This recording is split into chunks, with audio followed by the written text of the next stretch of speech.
Assalamualaikum warahmatullahi wabarakatuh. Halo Sobat Balap Mania, selamat datang kembali ke channel 35 Saputra. Jika membicarakan tentang nama sosok pembalap muda Indonesia, Veda Ega Pratama, admin yakin sekali ya sob, pasti banyak sobat-sobat balap mania yang percaya dengan kemampuan dan juga skill balap dari Veda. Karena hal ini sudah ditunjukkan oleh Veda baik di ajang balapan Asia ataupun setelah Veda diorbitkan ke ajang balapan Eropa di program Road to MotoGP Red Bull MotoGP Rookie Cup.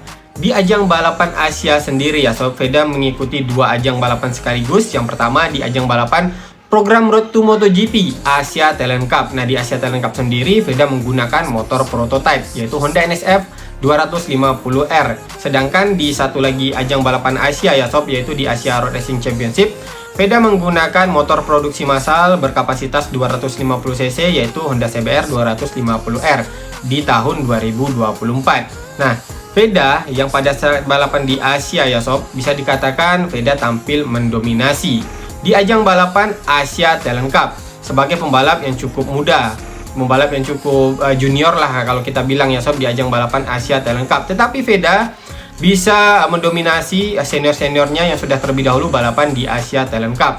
Bahkan penampilan Veda ini bisa dikatakan penampilan yang sangat impresif di tahun 2023, sehingga Veda bisa meraih overall champion di Asia Talent Cup. Begitu juga di ajang balapan Asia Road Racing Championship di tahun 2024 dan juga 2023 ya sob.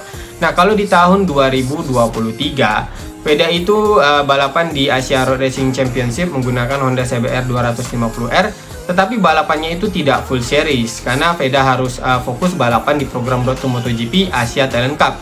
Begitu juga di tahun 2024 Veda itu lebih fokus di ajang balapan Eropa di Red Bull MotoGP Rookie Cup ya sob. Karena di tahun 2023 setelah Veda meraih overall champion di ajang balapan Asia Talent Cup, Veda ini diorbitkan ke ajang balapan Eropa yang merupakan program Road to MotoGP juga ya sob, yaitu di program Road to MotoGP Red Bull MotoGP Rookie Cup. Sehingga ketika balapan di Asia Road Racing Championship, Veda ini seringkali melewatkan satu ataupun dua ronde.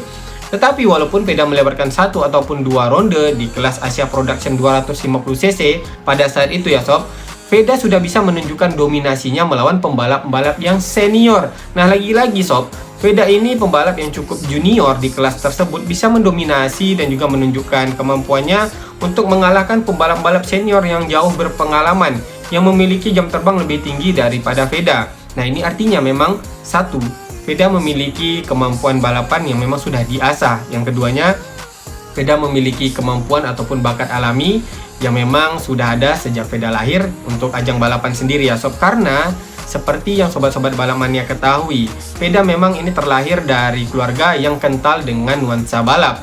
Karena ayah Veda sendiri adalah mantan pembalap nasional hingga balapan di Asia, di ajang balapan internasional ya sob. Bahkan sampai di kelas Super Sport 600. Jadi tidak mengherankan jika Veda memiliki bakat balap dari darah di keluarganya sob. Nah, inilah yang memang kita lihat dari Veda sampai dengan saat ini ketika Veda diorbitkan ke ajang balapan Eropa di tahun 2024 ya sob.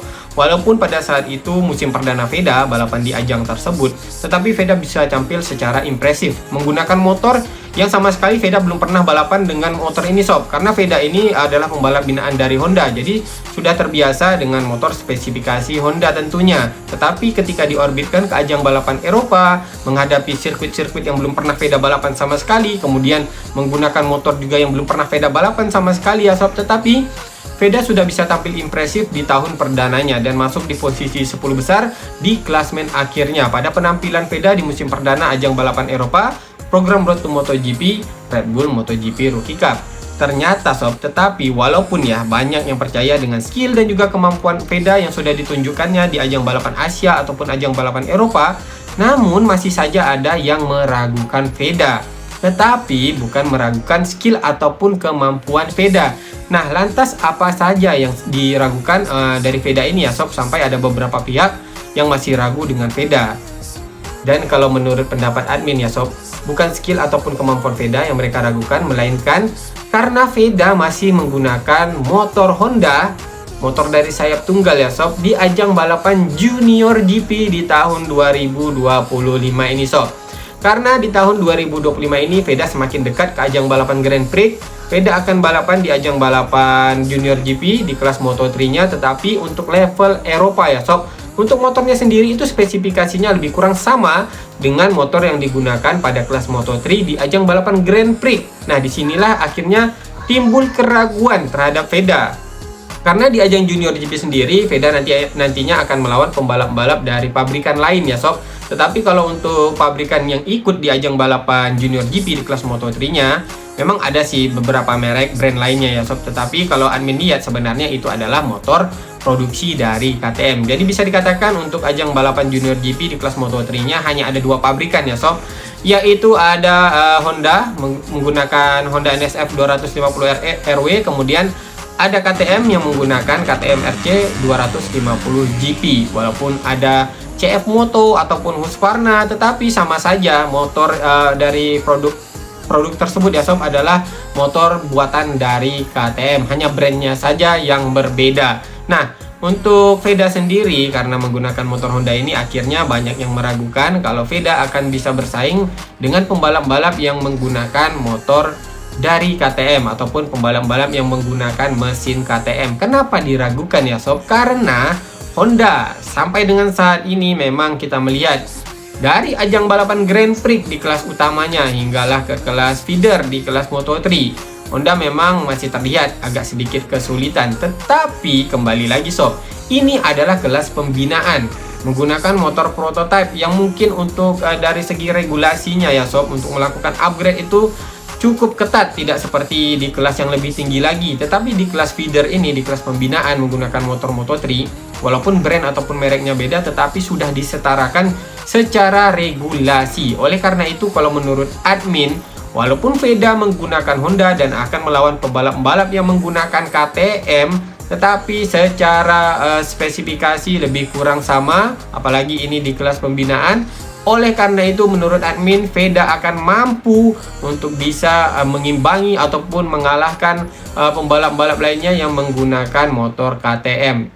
Contohnya saja sob, di ajang balapan Moto3 di kelas GP-nya ya, di kelas Grand Prix, Taiyo Furusato jebolan pembalap binaan dari Honda ya, dari Asia Talent Cup, kemudian ikut juga dari Red Bull MotoGP Rookie Cup.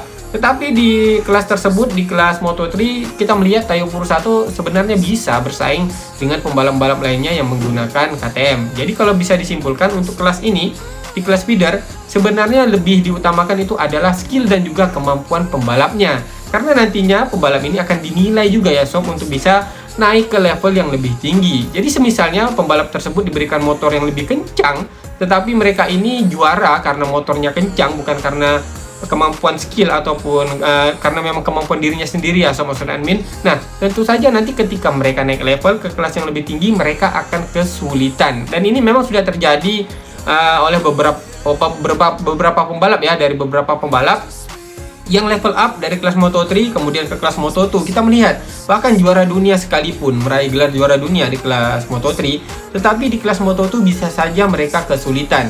Contohnya saja ada Jaume Masia, kemudian Ayumu Sasaki. Coba kita lihat untuk tahun 2025 ini Jaume Masia malahan tersingkir dari ajang balapan Moto2 karena tidak ada tim yang ingin merekrut Jaume Masia untuk balapan di kelas Moto2. Kemudian Ayumu Sasaki juga adalah penantang kuat di ajang balapan Moto3 di tahun 2023 ya sob, di dalam memperebutkan gelar juara dunia. Tetapi ketika balapan di kelas Moto2, terlihat Ayumu Sasaki saja untuk bisa bersaing di papan tengah masih kesulitan. Nah, oleh karena itu di kelas Moto3 ini kalau menurut admin ya, untuk Veda kalaupun yang menggunakan motor Honda, walaupun secara aspek motor mungkin masih diragukan, tetapi jika skill dan kemampuan Veda bisa tembus ke posisi 3 besar untuk tiap rondenya ya, bisa meraih podium ataupun bisa masuk di posisi 5 besar, itu tentu saja adalah pencapaian yang sungguh luar biasa di musim perdananya. Nah, ini kalau misalnya Veda bisa sampai ke tahapan tersebut ya sob. Namun logikanya untuk pembalap yang masih baru di tahun 2025 ini,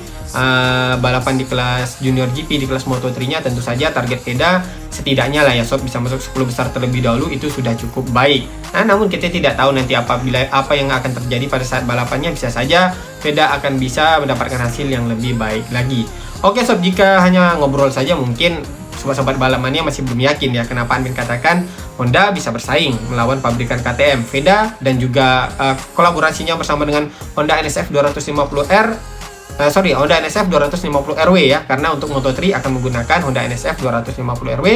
Kenapa admin katakan VEDA dan juga kombinasinya dengan motor Hondanya ya sob, akan bisa melawan pembalap-pembalap yang menggunakan motor KTM RC250GP. Nah, ini karena di musim sebelumnya kalau kita melihat statistik, pembalap menggunakan Honda sudah bisa masuk di posisi 3 besar di klasmen akhirnya. Nah, kita akan melihat klasmen di tahun 2024 untuk kelas Junior GP di kelas Moto3-nya ya sob. Jadi di sini kita akan melihat pembalap yang menggunakan Honda bisa bersaing dengan pembalap-pembalap yang menggunakan motor KTM. Nah, kita melihat ini admin masukkan posisi pembalap di 15 besarnya ya sob, di 15 besar pada klasmen akhir kelas Moto3 di Junior GP pada tahun 2024. Nah, pembalap yang menggunakan Honda kita melihat masuk di posisi 3 besar melalui Maximo Quiles, murid dari Marc Marquez. Kemudian ada lagi pembalap yang menggunakan Honda memang di bawah ya sob, di posisi 11, tetapi setidaknya bisa bersaing di posisi 15 besar melalui Casey O'Gorman. Selanjutnya Facundo Lambias dari tim Estrella Galicia juga bisa masuk di posisi 15 besar, yaitu di posisi ke-12. Selanjutnya Eddie Ose, pembalap dari Inggris menggunakan Honda juga ya sob, masuk di posisi 15 besar. Ini artinya di posisi 15 besar kalau kita hitung ya, ada 1, 2, 3, dan 4 pembalap yang menggunakan motor Honda bisa masuk di posisi 15 besar. Lebih baiknya lagi, di posisi 3 besarnya ada pembalap yang menggunakan Honda. Walaupun di tahun 2025 ini ya, untuk Maximo Quiles, pembalap yang masuk 3 besar di Junior GP pada tahun 2024 akan menggunakan motor KTM di ajang balapan Moto3. Tapi setidaknya kita tahu bahwa Honda bisa bersaing untuk memperebutkan posisi 3 besar di kelas Junior GP pada kelas Moto3-nya ya sob. Oke. Dan terlebih lagi untuk statistik di tahun 2024 kemarin ya sob, dari posisi 15 besar ini sebagian pembalapnya ya sob, sebagian besar ini pembalapnya yang finish di posisi 15 besar di klasmen akhirnya tidak akan lagi balapan di Junior GP pada kelas Moto3-nya, karena mereka akan naik level ke kelas Moto3 di ajang balapan Grand Prix-nya. Bukan akan ya, tetapi sudah naik level. Sebagian besarnya itu sudah naik level ke kelas Moto3 di ajang balapan Grand Prix-nya sob. Nah, jadi kalau dilihat dari sini tentu saja peluang VEDA untuk bisa masuk di posisi 10 besar sangat terbuka lebar. Nah, kita lihat ya sob, siapa-siapa saja pembalap di tahun 2024 yang sudah tidak lagi balapan di Junior GP pada kelas Moto3. Yang pertama itu ada Alvaro Carpe, pembalap yang berhasil meraih posisi pertama di klasmen akhirnya. Kemudian Guido Pini juga tidak akan balapan lagi di Junior GP. Kemudian Maximo Quiles. Jadi pembalap yang di posisi 3 besar di klasmen akhir tahun 2024 semuanya tidak lagi balapan di Junior GP pada tahun 2025 ini sob. Pembalap di posisi keempat, Rios, ini masih balapan di Junior GP menggunakan KTM. Kemudian di posisi kelimanya ada Marcos Uriarte, tidak lagi balapan di Junior GP. Kemudian Cormac Buchanan di posisi ke-6 tidak lagi balapan di Junior GP. Kemudian di posisi ke-7 Adrian Cruces tidak juga balapan di Junior GP tahun ini. Di posisi ke-8 Alessandro Morosi tidak juga lagi balapan di Junior GP tahun ini. Posisi ke-9 Jacob Rosenthaler tidak juga balapan di Junior GP tahun ini. Kemudian Brian Uriarte di posisi ke-10 masih balapan di Junior GP. Kemudian Casey O'Gorman masih balapan di Junior GP di posisi ke-11 ya.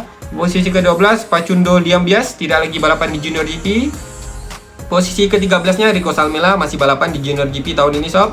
Kemudian posisi ke-14-nya Eddie Ose tidak lagi balapan di Junior GP tahun ini. Di posisi ke-15-nya Hakim Danis. Hakim Danis pembalap dari Malaysia menggunakan KTM tahun ini masih balapan di Junior GP kelas Moto3-nya sob.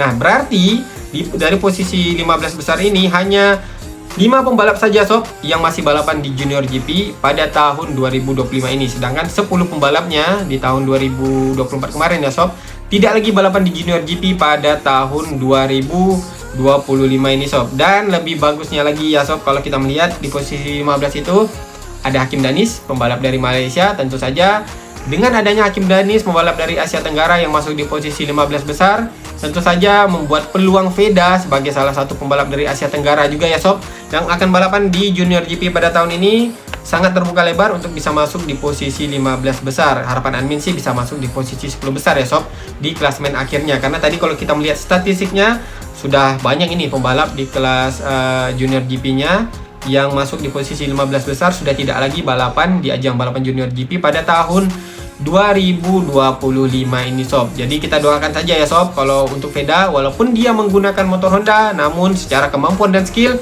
admin cukup percaya dengan Veda. Kalau Veda berkolaborasi dengan Honda NSF 250 RW-nya dengan cukup baik dan bisa memberikan feedback yang baik juga kepada mekanik, sehingga Veda nantinya bisa melawan dan juga mengalahkan pembalap-pembalap di Junior GP yang menggunakan motor KTM RC 250 GP. Nantinya kalau Veda sudah bisa mengalahkan pembalap lainnya yang menggunakan motor KTM ya sob, tentu saja peluang Veda untuk naik ke level yang lebih tinggi lagi, tetapi sesuai regulasi umurnya juga ya sob, untuk bisa naik ke Moto3 maksudnya ya sob, akan terbuka lebar. Nah, kalau menurut admin seperti itu ya sob. Dari statistik kita bisa melihat bahwa peluang Veda ini cukup besar, dan untuk kemampuan dan skill Veda juga cukup mendukung untuk Veda bisa meraih hasil yang baik di ajang balapan Junior GP di musim perdananya di tahun 2025 ini sob. Oke sob, jadi itu saja ya untuk pembahasan admin di video kali ini mengenai prediksi admin tentang Veda untuk tahun 2025 ini di kategori Junior GP. Semoga saja prediksi admin ini benar adanya ya sob, Veda bisa mendapatkan hasil yang baik. Kalau prediksi admin sih di tahun perdananya setidaknya bisa 10 besar terlebih dahulu, namun ya harapannya bisa lebih baik lagi sob. Oke, sekian dulu sob dari admin. Apabila ada kesalahan di dalam penyampaian admin di video kali ini, admin mohon maaf yang sebesar-besarnya, karena admin adalah tempatnya kesalahan, sedangkan kesempurnaan hanyalah milik Allah Subhanahu wa Ta'ala. Akhir kata admin ucapkan assalamualaikum warahmatullahi wabarakatuh. Salam balap mania.